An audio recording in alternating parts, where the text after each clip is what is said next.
Hey everybody, welcome back to Burnt Church. I hope everybody's having a good day. It's been a good day here. We've been working on the forklift. A big thank you to my buddy Wade at Ratchet Jaw. If y'all are around our area and you're needing some work done on your vehicle, he works for a company named Ratchet Jaw. They're located out here in the country, but they're real good people. I had to go over and borrow a wrench or a socket, a big socket from them today to break down this cylinder arm that we were taking off the forklift. But we got it broke down and trying to get it fixed now. Whether or not we can get it put back together, I don't know. But I had to come pick up my grandson this evening from school. And while I was sitting here, I just had a few things on my mind I thought I'd share with you. I put a post on just a little while ago about praying at 6 p.m. this evening. This is Monday evening, November the 4th. And there's kind of been a call to prayer go out for all of the United States. And from what I can gather, they want you to pray at 6 p.m. in your time zone. I had some questions about it, and that's what I understand, is that it's 6 p.m. whatever time zone you're in. And what I gather from what they're praying is praying that God will be in control of our country and to pour a great awakening out back onto this country. But you're welcome to pray whatever prayer you want. In my opinion, I'm going to be praying for God to be in control of this country, for this country to go back to God in the way that I think that it should have. It should have stayed that way, but it seems that they've taken God out of everything, and since they've taken him out, look what things have become. It just seems unreal, the world that we're living in here now.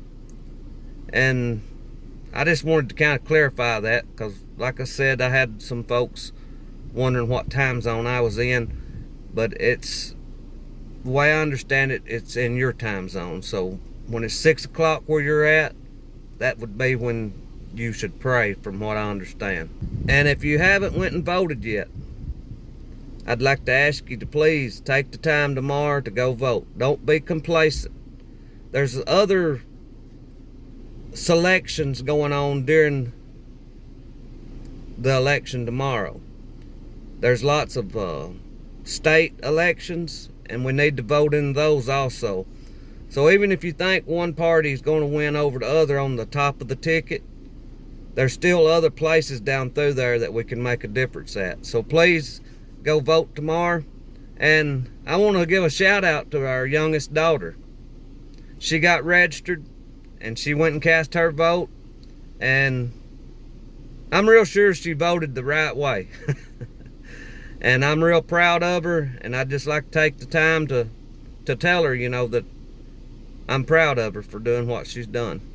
Now, I was in a conversation the other day with a person, and they were voting the same way that I was voting, but they had a lot of discrepancies that they didn't like. And I'm the same way. No one person's perfect, and I don't think no one person is going to turn this country around.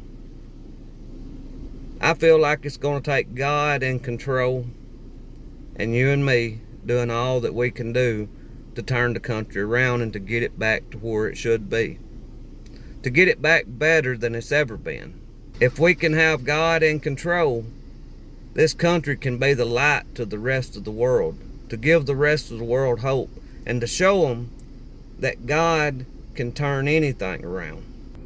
We're in the Central Standard Time Zone here where we're at in West Tennessee, so that'll be what time we'll be praying, at 6 Central Standard Time. And I'm real sure my wife will be praying also. I know I will be at 6 o'clock. And just, if you feel led to, just send a prayer out of whatever's on your heart. If God's for us, nobody can be against us. Like I was talking about there just a minute ago, local elections matter a whole lot. They really matter in ways more than the president election. The local representatives, congressmen. That's why there's three branches of government, to where maybe one of them can't hold all the power.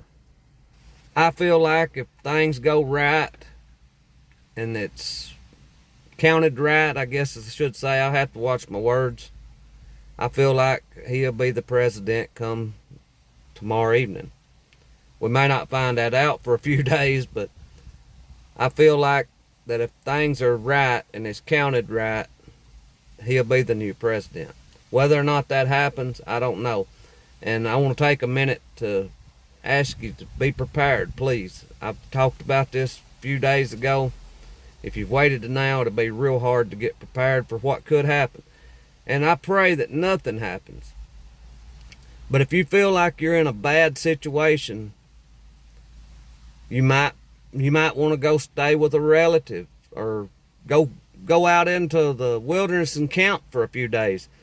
Because I'm just have an uneasy feeling that if he does win, I have a real bad uneasy feeling that a lot of these big cities are going to be in turmoil. And you know what I mean by that. I just have to watch what I'm saying. It's sad that you have to watch what you're saying. We're supposed to have free speech, and we do, but we're on this platform, and they don't allow some speech. So you know what I'm talking about. The mostly peaceful things that happened in 2020, those kind of peaceful events may take place after tomorrow. And if you're in one of those areas, my heart goes out to you, and I pray that you stay safe. So it might not be a bad idea to make a plan to go stay with a relative or something that lives out in the country or in a little better area. I've seen that they're boarding up these big cities in Chicago and in Washington. They're putting fences and things up, boarding up the windows. They're not doing that for peaceful protest. Several states have called up the National Guard. I don't know the names of the states. I heard of, I think, at least 3 or 4 states had done called out their National Guard to help after the effect of this election, I guess is what I'm trying to say. But y'all just stay safe and pray God's in control. I thank you for watching. I pray God blesses you, and I'll see you in the next one.